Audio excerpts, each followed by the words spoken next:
একেবারে বলা যায় দোরগোড়ায় শেষ দফার নির্বাচন আগামীকাল। এমতো অবস্থায় রীতিমতো বিজেপিকে চ্যালেঞ্জ করে রাজ্যের মুখ্যমন্ত্রী মমতা বন্দ্যোপাধ্যায় বলছেন আমাকে এবং অভিষেককে অ্যারেস্ট করবে বলছে। তো কর না, কত কারাগার আছে দেখ অ্যারেস্ট করে। পাশাপাশি সাংসদ হিসেবে নিজের ভাইপোকে দরাজ সার্টিফিকেট দিয়েছেন তিনি, এবং মমতা বন্দ্যোপাধ্যায়ের কথায় অভিষেক বন্দ্যোপাধ্যায়ের থেকে ভালো কেউ লোকসভা দেখতে পারেন না। কি বলবে? দেখুন, প্রথম কথা হচ্ছে যে আমি এখনো পর্যন্ত কোনো মিডিয়াতেই শুনিনি, কোনো মাধ্যমেই শুনিনি যে মমতা বন্দ্যোপাধ্যায় বা অভিষেক বন্দ্যোপাধ্যায়কে অ্যারেস্ট করব বলে কেউ কোনো কথা বলছেন। আমি এখনো শুনিনি। রইল বাকি আইনি বিষয়। যেভাবে প্রশাসনিক উদাসীনতায় বা প্রশাসনিক সাহায্য নিয়ে আমাদের রাজ্যে বেকার যুবক যুবতীর চাকরি, রেশন, চাল ডাল, জব কার্ড যেভাবে চুরি হয়েছে এবং মুখ্যমন্ত্রী তথা পুলিশ মন্ত্রী মমতা বন্দ্যোপাধ্যায়ের হাতে এগুলোকে দমন করবার পুরো ক্ষমতা থাকা সত্ত্বেও, তিনি যেহেতু প্রশাসনিক প্রধান, তারপরেও তিনি যেহেতু দমন করেননি, সেই 2019 সাল থেকে যেমন চাকরি চুরি সংক্রান্ত বিষয়ে তিনি বলে আসছিলেন যে এসএসসি ঘুঘুর বাসা, অর্থাৎ এখান থেকেই চাকরি চুরির পরিকল্পনা হয়, তাই ছেলেমেয়েরা রাস্তায় বসে। কিন্তু উনি এই ঘুঘুর বাসা ভাঙেননি, বরং ঘুঘুদের বড় হতে সাহায্য করেছেন। তো এই ধরনের বিভিন্ন বিষয়ে যদি খুব ভালো করে দেখা যায় যে যেভাবে সরকারি উদাসীনতায় বা সরকারি সাহায্যে সমগ্র পশ্চিমবঙ্গবাসী, তিনি হিন্দু হোক বা মুসলমান, যে কোনো ধর্মেরই মানুষ, তাদের প্রত্যেকেরই প্রভূত ক্ষয়ক্ষতি হয়েছে। তাই এই রাজ্যে জেনে শুনে ক্রিমিনালদের বাড়বাড়ন্ত হতে দিয়ে মাননীয় মুখ্যমন্ত্রী চূড়ান্ত বড় অপরাধ করেছেন।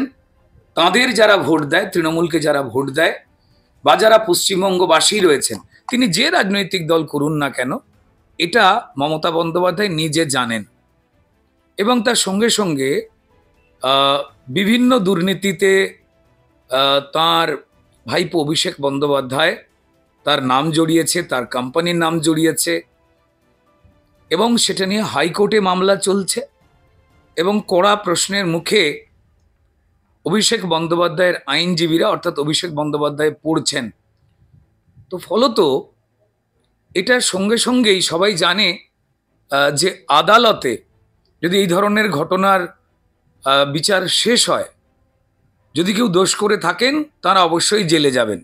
তাই কেউ না বলা সত্ত্বেও পশ্চিমবঙ্গের মুখ্যমন্ত্রী এবং তৃণমূল নেত্রী তিনি বলছেন, নিজে থেকেই আগাম আশঙ্কা করছেন। কারণ এন্ড অফ দ্য ডে, দিনের শেষে আমাদের সত্যির সামনে দাঁড়াতেই হয়, তাই নিজের স্বগতোক্তি করছেন। একবারও কেউ মমতা এবং অভিষেক বন্দ্যোপাধ্যায় এই দুজনকে জেলে পুরব, এই ধরনের কথা ভারতবর্ষে কেউ বলেননি। দ্বিতীয় রইল যে তার ভাইপো অভিষেক বন্দ্যোপাধ্যায়কে দরাজ সার্টিফিকেট দেওয়ার কথা। দেখুন, তৃণমূলের লোকজনই বলে এই দলেতে মমতা বন্দ্যোপাধ্যায় স্রেফ একজন পুতুল মাত্র। এখনো পর্যন্ত বেশ কিছু মানুষ তাদের নিজেদের ক্ষতি, তাদের প্রতিবেশীর ক্ষতি, এই রাজ্যের ক্ষতি যে তৃণমূল করেছেন, এই বিষয়ে জেনে যাওয়ার পরেও অভ্যাসগত জায়গা থেকে বা জেনে শুনেও একটা অপ্রয়োজনীয় সরলতার জায়গা থেকে কিছু মানুষ তৃণমূলকে ভোট দিচ্ছেন। এবং তারা জানেন তৃণমূল দলে চুরিটাকে বাদ দিন, আমি যদি এটাকে বাদও দিই একটা দলকে দেখি, তাহলে সেক্ষেত্রে সেই দলে প্রচুর যোগ্য এবং অভিজ্ঞ নেতা, যারা সিপিএমের অপশাসনের বিরুদ্ধে মমতা বন্দ্যোপাধ্যায়ের সঙ্গে কাঁধে কাঁধ মিলিয়ে লড়াই করেছিলেন এবং অপশাসন থেকে বাংলাকে বার করে নিয়ে এসেছিলেন। পরে এরা কতটা 2 নম্বরই হয়ে গেছেন আমি সেই প্রসঙ্গে যাচ্ছি না, কিন্তু সেই নেতারা যারা যোগ্য, অভিজ্ঞ, যাদের অবদান রয়েছে তৃণমূল তৈরিতে, তাদের সবাইকেই সরিয়ে দিয়ে অভিষেক বন্দ্যোপাধ্যায়, যার রাজনৈতিক অভিজ্ঞতা অত্যন্ত কম, এবং যার কথাবার্তা এবং ভাষণের মধ্যে হয়তো গুছিয়ে কথা বলেন, কিন্তু গুছিয়ে যে মিথ্যে কথা বলছেন বা ভুল কথা বলছেন তা তার দলের লোকেরা জেনেই তিতিবিরক্ত। পশ্চিমবঙ্গের মানুষের কথা বাদ দিন। তো এহেন একজন দলের মধ্যে অন্যান্য যারা যোগ্য তাদেরকে বাদ দিয়ে অভিষেক বন্দ্যোপাধ্যায়ের কথা যখন মমতা বন্দ্যোপাধ্যায় বলছেন, সেটা নিয়েই তৃণমূলের অভ্যন্তরে একটা তুমুল বড় ফাটল তৈরি হয়েছে। হয়তো সামনেই, মানে ইদানিং আগামীতে, খুব দূরে নেই, সেখানে এই তৃণমূল দলটা মমতা বন্দ্যোপাধ্যায়ের এই ধরনের বাধ্য হয়ে উক্তি, উনি কোন একটা প্রেশারের মধ্যে রয়েছেন, সেটা তৃণমূল দলের অন্যান্য নেতাদের জিজ্ঞাসা করলে, যারা পুরনো, আবার বলছি চুরি জোচ্চুরি বাদ দিয়ে তৃণমূল নেতাদের যদি কথা বলে দেখেন তো তারা স্পষ্ট করে বলে দেবেন। তাই মমতা বন্দ্যোপাধ্যায় বিভিন্ন অবান্তর কথা বলছেন, মিথ্যা কথা বলছেন, হিন্দু মুসলমান শিখ খ্রিস্টান সবার ক্ষতি করে, তাদের যখন সবাইকে সবার থেকে ভোট চাইছেন, মুসলমান সম্প্রদায়ের কোরআন সেটাকে ছোট করছেন, হিন্দুদের গীতা সেটাকে ছোট করছেন, খ্রিস্টানদের বাইবেল ছোট করে দিয়ে বলছেন যে কোরআন বাইবেল গীতা শেষ হয়ে যাবে, আমার কাজ থাকবে। এটা মুসলমান সমাজ ভালো চোখে দেখেননি। তারপর তাদের দলের কোনো একজন সদ্য তৈরি হওয়া কোনো একজন নেত্রী বলে কোন একটি মেয়েকে রিপ্রেজেন্ট করছেন, তিনি বলে দিয়েছিলেন যে দেবাংশ নাকি আল্লাহর অংশ, রামের অংশ, এবং সেটাকে নিয়ে মুসলিম সমাজ তুমুল প্রতিবাদ করেছিল বলে তিনি তার পোস্ট ডিলিট করেছেন, ক্ষমা চেয়েছেন, এবং কোথাও একটা এফআইআর না অভিযোগও হয়েছে জানতে পেরেছে। অর্থাৎ যারা অন্যায়ের সঙ্গে জড়িয়ে নেই, যারা এই সমাজে কেন্দ্র থেকে আসা অগণিত টাকা, গরিব মানুষের চাল ডাল, চাকরি, আবাস, জব কার্ড যেভাবে তৃণমূল চুরি করেছেন, সেটা তৃণমূলের ভোটাররাই পছন্দ করছে না। কারণ তাদের বাচ্চাগুলোর ভবিষ্যৎ ভুয়ো শিক্ষকদের দিয়ে পড়িয়ে এই তৃণমূলই 15 লক্ষ টাকার ঘুষ নেবার জন্য নষ্ট করেছেন, তা তৃণমূলের ভোটাররাও জেনে গেছে। যারা তৃণমূলকে গরিব মানুষ ভোট দিতেন, তাদের বাড়ি, গরিব মানুষের বাড়ি যে তৃণমূল চুরি করেছে জেনে গেছে। রাস্তায় ধর্নায় যে ছেলে মেয়েগুলো যোগ্য চাকরি প্রার্থীরা বসে রয়েছে, তারাও জেনে গেছেন যে আমরা 2011 থেকে মমতা বন্দ্যোপাধ্যায়কে ভোট দিয়েছিলাম, কিন্তু তিনি আমাদের চাকরি যারা চুরি করেছেন তাদের দলের নেত্রী, এবং তাদের বিরুদ্ধে কোনো শাস্তি বা বন্দোবস্ত নেয়নি। তাদের ওই যারা বসে রয়েছে ছেলে মেয়েগুলো, তারা পশ্চিমবঙ্গের আগামীর মেরুদণ্ড কিংবা নিজের পরিবারকে, মধ্যবিত্ত পরিবার, নিম্নবিত্ত পরিবারকে তারা সততার রোজগার দিতে পারত। সেটা হতে দেননি মমতা বন্দ্যোপাধ্যায়। কাউকে অ্যারেস্ট করেননি পুলিশ মন্ত্রী হয়ে, যারা যারা পশ্চিমবঙ্গের মানুষের সর্বনাশ করছে, সে তিনি তৃণমূলকে ভোট দিন, বিজেপিকে দিন বা অন্যান্য যে কোনো দলকে। অর্থাৎ এই ক্ষেত্রে চোরেদেরকে বীর বলা এবং দলের অন্যান্য যারা যোগ্য তাদেরকে ছাঁটকাট করে অনভিজ্ঞ অভিষেক বন্দ্যোপাধ্যায়কে জোর করে নেতা বানানোর যে প্রয়াস, কোন একটা চাপে পড়ে মমতা বন্দ্যোপাধ্যায় করছেন, এটা তৃণমূলের নেতারা বুঝতে পেরে গেছেন, এবং তারা এই দল থেকে বেরিয়ে অন্য কোনো দল তৈরি করবার জন্য বা দল ছেড়ে দেওয়ার জন্য প্রায় প্রস্তুতির দিকেই রয়েছেন। বাকিটা সময়ের অপেক্ষা। বাকি তৃণমূলের যারা সিনিয়র লিডাররা রয়েছেন, যাদের একটু মেরুদণ্ড আছে, যারা কম চোর জোচ্চ, তাদের জিজ্ঞাসা করুন, তারাই বলে দেবেন। একটা জিনিস তো একদম নজরে পড়ার মতো ছিল যে আহ, তৃণমূল কংগ্রেসের যখন থেকে সেই প্রার্থী ঘোষণা থেকে সবের মধ্যে একটা চমক ছিল প্রথম থেকেই। আমরা দেখেছিলাম রীতিমতো র্যাম্প শো করে একটা প্রার্থী ঘোষণা হয়েছিল। তারপরে আমরা দেখলাম এই যে প্রচার মানে সূচি, তার মধ্যেও বিভিন্ন চমক ছিল, কিন্তু সব থেকে যেটা আশ্চর্যের বিষয় সেটা হচ্ছে অভিষেক বন্দ্যোপাধ্যায়ের প্রচার সূচি থেকে বাদ গেল কলকাতার দুটো লোকসভা কেন্দ্র। টু বি স্পেসিফিক বলতে গেলে বলা চলে একদম উত্তর কলকাতায় তাকে প্রচারে দেখাই যায়নি। এর পেছনে কি অঙ্ক রয়েছে বলে আপনার মনে হয়? দেখুন, অভিষেক বন্দ্যোপাধ্যায়কে যে মমতা বন্দ্যোপাধ্যায় বললেন অত্যন্ত যোগ্য, একটু আগে আপনি যে প্রশ্নটা করলেন, এই লোকসভার ক্ষেত্রে ওনাকে সার্টিফিকেট দিতে চাইলেন নিজের দলের অত্যন্ত অভিজ্ঞ নেতাদেরকে ফুৎকারে উড়িয়ে দিয়ে। আবার তার সঙ্গে প্র্যাকটিক্যালি দেখতে পাওয়া যাচ্ছে মমতা বন্দ্যোপাধ্যায় এখন বলছেন যে আমায় দেখে নয়, দলের পতাকা দেখে ভোট দিন। তিনি রাস্তায় হাঁটছেন, সেইভাবে আর ভিড় হচ্ছে না। এই সবকটাই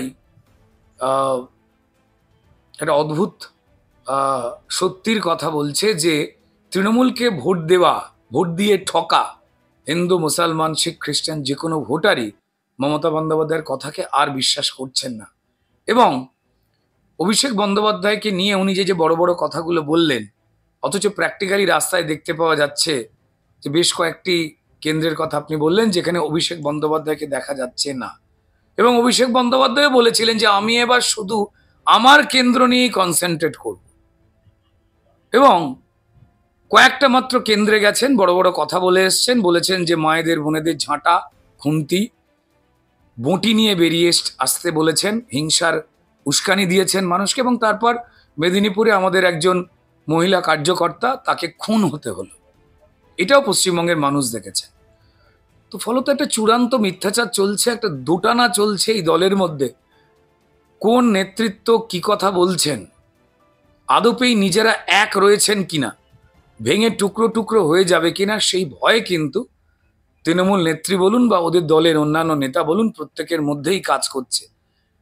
একে অপরের উপরে চূড়ান্ত এই যে অবিশ্বাস, এটা তৈরির মূল যে জায়গাটা সেটা হচ্ছে নরেন্দ্র মোদী, ভারতীয় জনতা পার্টি, এইটার উপরে মানুষের অগাধ একটা বিশ্বাস বেড়েছে। কারণ যেভাবে জনকল্যাণকর বিভিন্ন রকম প্রকল্প দল মত ধর্ম পেশা না দেখে কেন্দ্রের নরেন্দ্র মোদী সরকার বারবার এই যে গরিব মানুষকে পাড়ি দেওয়া, পাকা ছাদ দেওয়া, বাচ্চাদের মিড ডে মিল যাতে ঠিকঠাক যায়, যাতে তারা পড়াশোনা এবং একটু খাবার তারা পেতে পারেন, এবং জব কার্ডে 2 নম্বরই হয়েছে দেখে সেইটা নিয়ে সোচ্চার হওয়া, ফ্রিতে রেশন, সিপিএম বলুন কংগ্রেস বলুন তৃণমূল যেটাকে নিয়ে মিথ্যাচার করছিল, কিন্তু সাধারণ মানুষ তো এগুলো পেয়েছেন। পশ্চিমবঙ্গে সারা ভারতবর্ষে সাধারণ মানুষ তো দেখেছেন যে পশ্চিমবঙ্গে আমাদের জন্য আসছে, কেন্দ্র পাঠাচ্ছে, বিজেপি সরকার পাঠাচ্ছে নরেন্দ্র মোদীর নির্দেশ এই প্রকল্পগুলোর পদ্ধতিতে। কিন্তু তৃণমূল চুরি করেছে, তাই তারা তৃণমূলকে আর ভোট দিতে চাইছে না। এবং পশ্চিমবঙ্গে রোজ এই চুরির খবর, চোরকে বীর বলা মমতা বন্দ্যোপাধ্যায় তৃণমূল নেত্রী, এটাতে এতটাই বিরক্ত হয়েছে শুধুমাত্র তৃণমূল বিরোধী ভোটার নয়, তৃণমূলের ভোটার। কারণ মিথ্যে বলবার সাধারণ মানুষের একটা লিমিটেশন থাকে। তো তারা হয়তো ছোটখাটো কিছু মিথ্যে, সাংসারিক মিথ্যে, কোথাও দেরি হয়ে গেল পৌঁছতে, কি কারণে লেট হলো, সেই সব হয়তো তারা বলেন। কিন্তু এই মিথ্যাচার যেটা তার জীবন, তার সন্তানের জীবন, আগামী ভবিষ্যৎ থেকেই যে তছনছ হতে হয়েছে যে তৃণমূলের হাত দিয়ে, এটা তো তারা কেউ অস্বীকার করতে পারবে না। সেইটাকে দেখেই তৃণমূলের নেতারা বুঝতে পেরেছেন যে আমাদের পশ্চিমবঙ্গে যে অপশাসন আমরা চালিয়েছি, পুলিশকে অস্ত্র বানিয়ে যেভাবে নিরপরাধ মানুষ, নিরপেক্ষ মিডিয়া সবাইকেই জেলে পুরে থামিয়ে দিয়ে, মিথ্যে কেস দিয়ে, ভয় দেখিয়ে, এবং তারাও দেখেছেন যে বিজেপির যারা কর্মী তারা যখন সমাজে অন্যায় চুরি হচ্ছে সেটা নিয়ে কথা বলছেন, তাদের একের পর এক জেলে পোরা হয়েছে। এবং ইলেকশনের সময়তে পুলিশকে দিয়ে বিজেপি কর্মীদের কনস্ট্যান্ট বিভিন্ন কেসে জেলে টানা হচ্ছে। তো তারা জানেন যে মানুষ আর তৃণমূলের পক্ষে নেই, আর তারা 250 গ্রাম শাক কিনে 2 কেজির পাপের মাছকে ঢাকতে পারছেন না। তো ফলত একটা অস্থিরতা হয়েছে যে এই তৃণমূল আর নেই। তো তাই তারা কে কতটা ভেঙে ভেঙে কিভাবে টুকরো হয়ে যাবেন তা কয়েকজন মিলে বসে বসে প্ল্যান করছেন, 5-10 জন নেতা মিলে। আর সেই খবর মমতা বন্দ্যোপাধ্যায়ও জানেন, অভিষেক বন্দ্যোপাধ্যায়ও জানেন, বাকি নেতারাও জানেন। তাই এরা কেউ কাউকে বিশ্বাস করছে না। তাই হঠাৎ করে দেখা গেল যে উত্তর কলকাতায় সুদীপ বন্দ্যোপাধ্যায় এবং কুণাল ঘোষের সঙ্গে শেষ মুহূর্তে একটা বৈঠকের চেষ্টা করলেন মমতা বন্দ্যোপাধ্যায়। দেখুন, পেশেন্ট যখন আইসিইউতে ঢুকে যায় তখন আর ন্যাশপাতি কমলালেবু নিয়ে দেখা করে লাভ হয় না, তখন তার জন্য 2টো মাত্র তুলসী পাতা লাগে। এবং এই ঘটনায় প্রমাণ দেয় যে তারা দিকভ্রান্ত। কারণ এতটাই চুরি করে চোরেদের বীর বলাতে এবং বিভিন্ন চ্যানেলে বিভিন্ন রকম ভাঙা পাত্রের মতো তলাপাত্রদের পাঠিয়ে চোরেদের পক্ষে যে লেভেলে পশ্চিমবঙ্গের মানুষ রোজ চিৎকার শোনে তৃণমূলের, তাতে পশ্চিমবঙ্গের মানুষ লজ্জা পেয়েছে। যারা তৃণমূলকে ভোট দিচ্ছে তাদেরও খারাপ লেগেছে, ভাই তোমার 10টা লোক চুরি করেছে, তুমি চোর বলে তাকে জেলে পুরে দাও না। তা তারা করেনি, তাদেরকে বাঁচিয়েছেন। যারা জেলে চলে গেছে কোর্টে চলা তদন্তগুলোতে, নিজেরা যে সৎ সেই প্রমাণ তাদের লয়াররা কোর্টে রাখতে পারেনি, তাই কেউ জেলে গেছেন। কারোর ক্ষমতা নেই কাউকে জোর করে জেলে পাঠিয়ে দেওয়ার জন্য। আমাদের দেশ তো সারিয়া আইন মেনে চলে না, যে টুপি পড়া দাড়ি রাখা কিছু লোক এসে বলে দিল যে ওর গলা কেটে নাও, হাত কেটে নাও, তার পক্ষে কোনো লয়ার দাঁড়াতে পারবে না, বলতে পারবে না, আত্মপক্ষ সমর্থনের জায়গা নেই। এটা তো আমার দেশে হয় না। তা সত্ত্বেও এনারা জেলে চলে গেছেন, তাদেরকেও বীর বলছেন, যাতে বাকি চোরেরা, বাকি দুষ্কৃতীরা তারা সাহস পেয়ে গেছেন যে মুখ্যমন্ত্রী বীর বলেন, আমাদের ধরেন না, চলো আমরা লুটি। আর এই লুট করতে করতে, লুটের অভ্যাসে এরা যেমন বিরোধীদের লুট করেছে, সাধারণ মানুষকে লুট করেছে, তেমন তৃণমূলের ভোটারদেরও চাকরি বাকরি চাল ডাল সবটাই লুট করেছে। তাই এরা দিকভ্রান্ত। তাই এই শেষকালে পঞ্চম দফার পর থেকে আগ্রাসী আক্রমণ করতে নেমেছে অভিষেক বন্দ্যোপাধ্যায়, মমতা বন্দ্যোপাধ্যায় দুজনে মিলেই বলছেন ঝাঁটা, খুন্তি, বঁটি, ভাবুন, যেগুলো অস্ত্রের মতোই বড় অস্ত্র, সেগুলো নিয়ে বিজেপির দিকে তেড়ে যান। বিজেপি এলে গাছে বেঁধে রাখুন, জেল হয়ে যাওয়া উচিত। কারণ দিকভ্রান্ত হয়ে একমাত্র হিংসার বাতাবরণ তৈরি করে এই শেষ মুহূর্তে তারা কিছু সিট ভয় দেখিয়ে, যাতে নিরপেক্ষ ভোটার বা যারা বিজেপিকে চাইছেন তারা যাতে নিজের ভোটটা নিজে দিতে বাড়ি থেকে বেরোতে না পারে, সেই বাতাবরণ তৈরি করার চেষ্টা করছেন।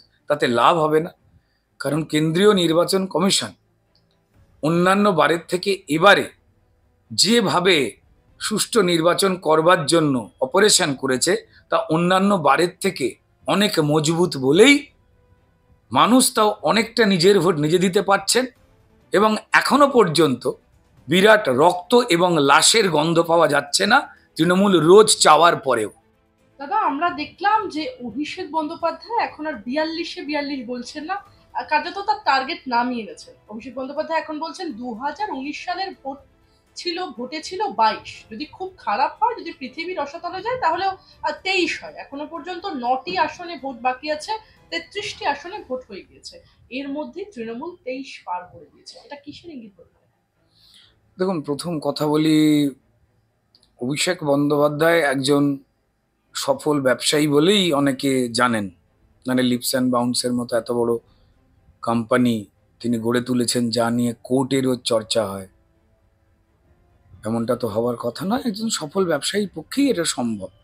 সম্ভবত আমার মনে হয় যে উনি টিয়া পাখি ফিয়া পাখি নিয়ে বোধহয় হাওড়া ব্রিজে অন্য কোনো ব্যবসা খুলেছেন, তাই এই সমস্ত কথা বলছেন যে কতগুলো সিট হবে। নতুন রাজনীতিতে এসেছেন, ওনার পিসি বিভিন্ন রকম সময় বিভিন্ন কথা বলছেন। তা হলেও মমতা বন্দ্যোপাধ্যায়ের রাজনৈতিক অভিজ্ঞতা যা, ইদানিং তিনি টেনশনে পড়ে অনেক ভুলভাল কথা বললেও পুরোটাকেই তো অশ্রদ্ধা করা যায় না। ভুল বললেও শুনতে হয়, কারণ তার একটা রাজনৈতিক ইতিহাস আছে দীর্ঘ। কিন্তু অভিষেক বন্দ্যোপাধ্যায় জানি না কি বলছেন, তবে 42 থেকে আস্তে আস্তে যেভাবে নামছেন সিটের সংখ্যার ক্ষেত্রে, তাতে আমার মনে হয় যে টিয়া পাখি না শেষে কাক হয়ে যায়। এটাই বলবো। পশ্চিমবঙ্গের মানুষ, এমনকি খোঁজ নিয়ে দেখুন, ওনার নিজের পরিবারেরই কেউ কেউ তারাও তৃণমূলকে ভোট দেবে না। তো ফলত তখন কি বলবেন জানি না, যা খুশি তাই বলতে পারেন, গণতান্ত্রিক অধিকারের দেশ। দিনের বেলা আমরা গুড নাইট বলতেই পারি, রাত্রিবেলা চাঁদ দেখে গুড মর্নিংও বলতে পারি। এটা অভিষেক বাবুর ব্যক্তি স্বাধীনতা, যা খুশি বলবার। রাজ্যের মুখ্যমন্ত্রী মমতা বন্দ্যোপাধ্যায় বলছেন দমদমে সিপিএম পার্টি ঠিক করে নিয়েছে যে তাদের এমপি ভোটটা বিজেপিকে দেবে, আর বরানগরে যে এমএলএ ভোটটা সেটা সিপিএম বিজেপিকে দেবে, এমনটাই দাবি করছেন। সিপিএম বিজেপিকে ভোট দেবে বরানগরে এবং দমদমে ঠিক করে নিয়েছেন বলে মমতা বন্দ্যোপাধ্যায় যে বলছেন আমি জানি না। আমার মনে হয় যে সিপিএম এর সঙ্গে মমতা বন্দ্যোপাধ্যায়ের মিটিং হয়েছে, এবং সেই মিটিংয়ে সুজন চক্রবর্তী বা মোহাম্মদ সেলিম এবং মমতা বন্দ্যোপাধ্যায়ের হওয়া যে গোপন মিটিং, তাতে সিপিএম এবং মমতা বন্দ্যোপাধ্যায় তারা কি আলোচনা করেছে সেটা বেরিয়ে এলো মমতা বন্দ্যোপাধ্যায়ের মুখ দিয়ে। তখন আমরা তো কারুর থেকে ভোট চাইতে যাইনি। আমরা পরিষ্কার চুরি জোচ্চুরি অন্যায়ের বিরুদ্ধে যা চোখের সামনে মানুষ দেখছেন, নিজে ফেস করেছেন, পশ্চিমবঙ্গের মানুষ জ্বলে পুড়ে যাচ্ছেন,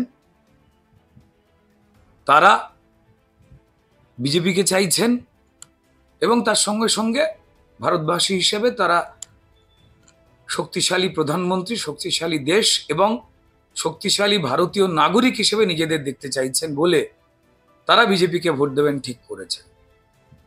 তো এই খবরগুলো অত্যন্ত অভিজ্ঞ রাজনৈতিক ব্যক্তিত্ব মমতা বন্দ্যোপাধ্যায় জেনে গেছেন বলে কিভাবে গুলিয়ে দেওয়া যায় ভোটটাকে।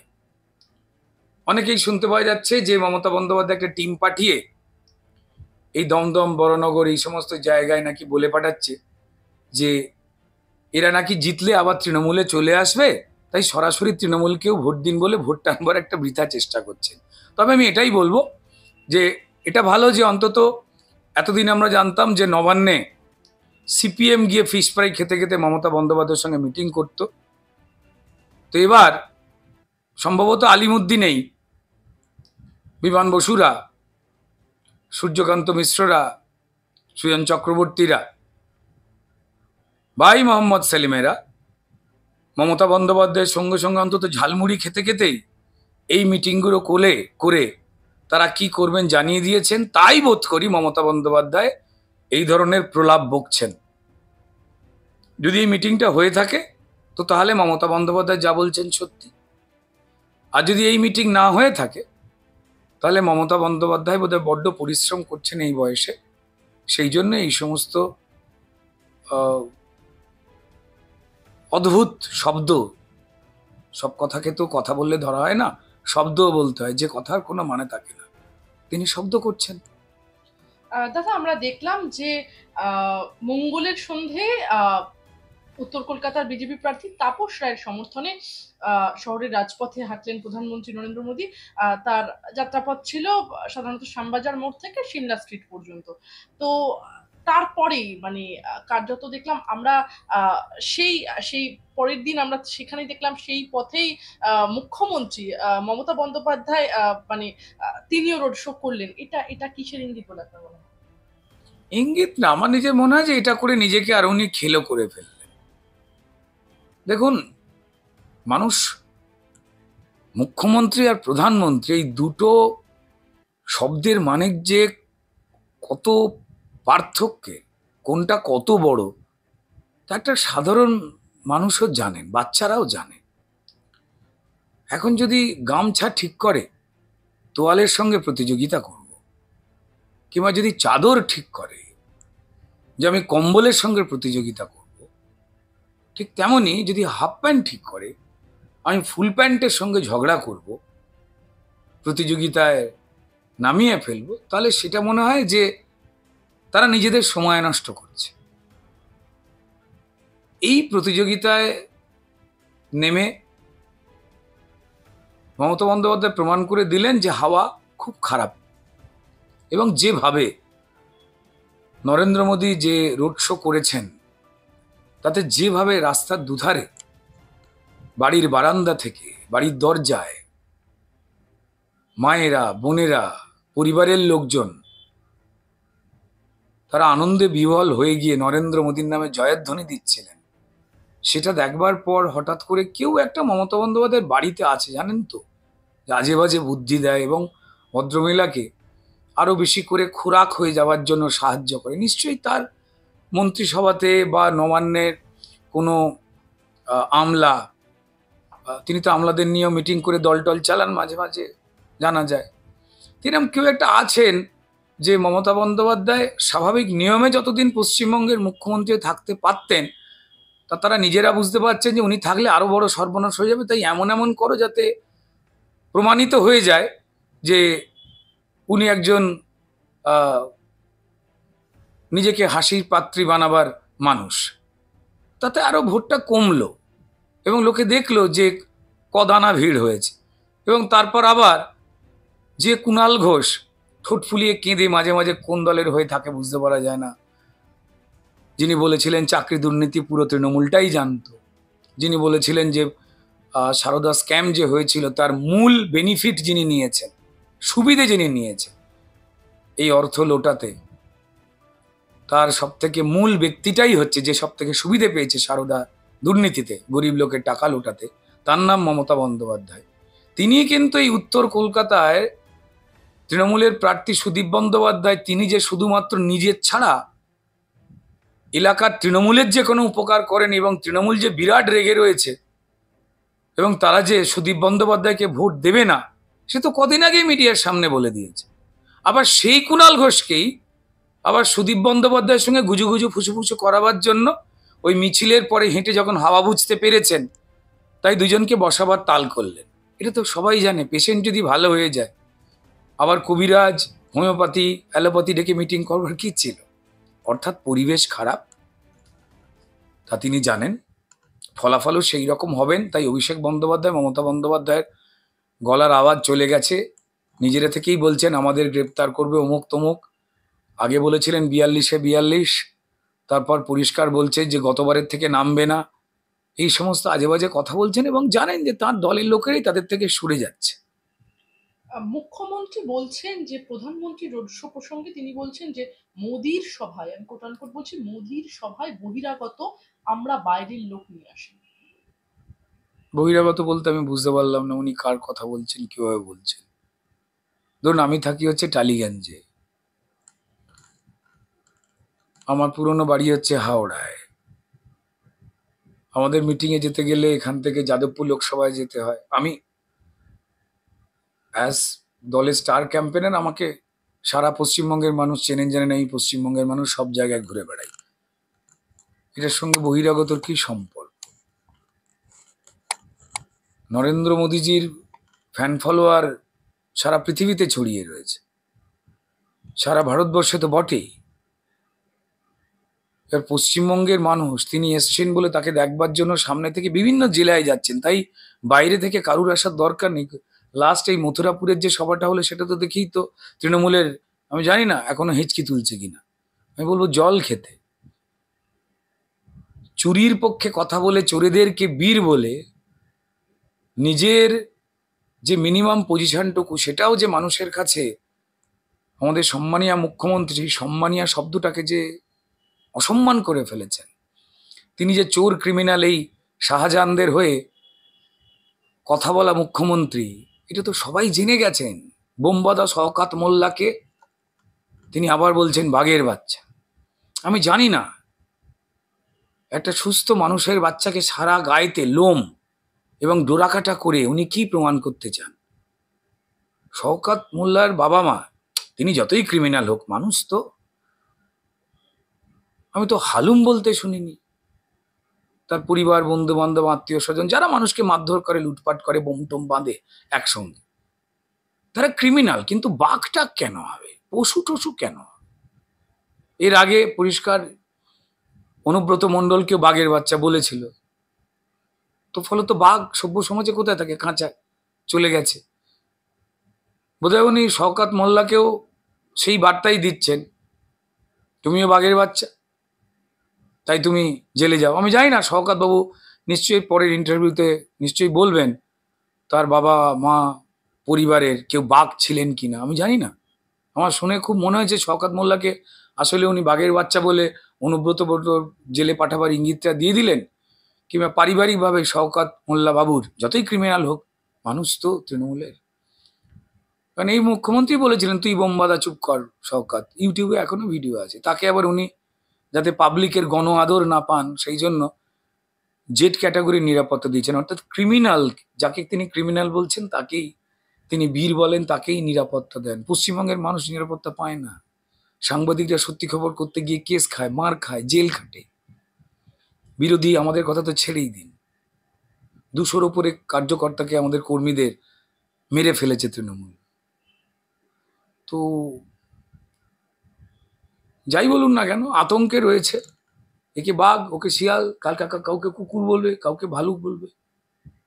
না, কুকুরটা তো বলবে না, কারণ যারা ওনার রাজ্য সরকারি কর্মচারী, যারা আমাদের পরীক্ষা দিয়ে, সঠিক পরীক্ষা দিয়ে আমাদের রাজ্য সরকারের কর্মচারী, যারা দিয়ে বাড়াবার জন্য নিজেদের ন্যায্য দাবি তুলে গেছেন, তাদেরই তো উনি ঘেউ ঘেউ করবেন না বলে কুকুর বলেছিলেন।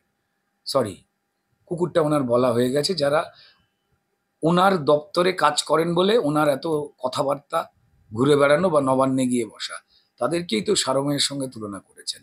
ঘেউ ঘেউ করবেন না। তো হয়তো অন্য কোনো জীবজন্তুর নাম বলবেন বাকিদের, বাঘটাক দিয়ে শুরু হয়েছে, বা যাদেরই বাঘ বলেন তারা পরে ছোঁচো হয়ে যায়, ইঁদুর হয়ে যায়, দেখতে পাওয়া গেছে। দাদা, যে প্রশ্নটা করতেই হয় সেটা হলো উত্তর কলকাতা, দক্ষিণ কলকাতা, দমদম, বরানগর, বসিরহাট, যে কেন্দ্রগুলোর দিকে তাকিয়ে আছে গোটা রাজ্যবাসী, এবং বিভিন্ন সময় তোমাদের কাছে বিভিন্ন কথা প্রসঙ্গে উঠে এসেছে যে কেন্দ্রগুলোর কথা, এই কেন্দ্রগুলোর ফলাফল কি হতে পারে বলে তোমার মনে হয়? দেখুন, এই কেন্দ্রগুলোতে তৃণমূল কি কি করেছে সেই খবরগুলো কিন্তু উঠে এসেছে মিডিয়ার মাধ্যমে, মানুষ জানতে পেরেছে। আপনি কোনো খবর দেখাতে পারবেন যে এই যে কেন্দ্রগুলোর কথা বললেন, এখানে তৃণমূলের যারা এমপিরা ছিলেন জয়ী,